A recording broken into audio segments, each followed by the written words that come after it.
Throughout history, the wheels of justice have not always turned in favor of the innocent. Often, those who have committed no wrong find themselves caught in an unyielding cycle of accusation and blame, a reflection of human fallibility. Today, we delve into some of history's most infamous trials of the innocent, stories that highlight not only the vulnerability of the individual, but also the societal structures that perpetuated these gross injustices. Let us begin in 15th century France with the trial of Joan of Arc. A peasant girl who claimed divine guidance, Joan was instrumental in leading French forces to victories during the Hundred Years' War. However, she faced betrayal and was captured by the English, who viewed her as both a political threat and a heretic.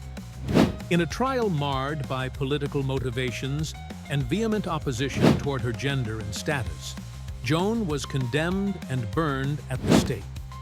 It was not until 25 years later that she was exonerated and further hailed as a martyr.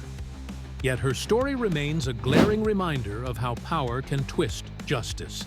Fast forward to the turbulent period of the Salem witch trials in 1692, colonial Massachusetts. Driven by fear, superstition, and personal vendettas, the town quickly descended into chaos. Before reason could regain control, 19 innocent people were executed as witches, many of them women, who were simply misunderstood or disliked. The trials serve as a stark example of how mass hysteria can override logic and humanity, leading to irrevocable actions based on mere suspicions.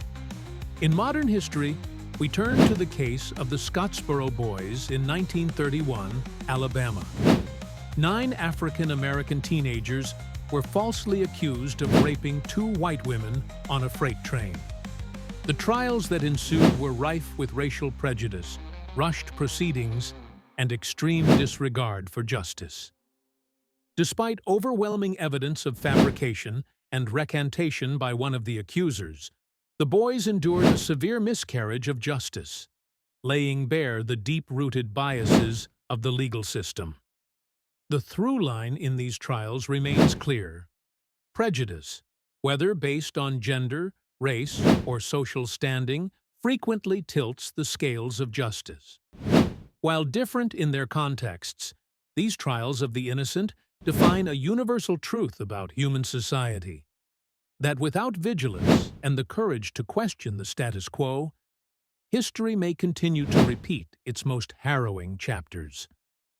As we reflect on these events, let us be reminded of the quote by Martin Luther King Jr., "Injustice anywhere is a threat to justice everywhere."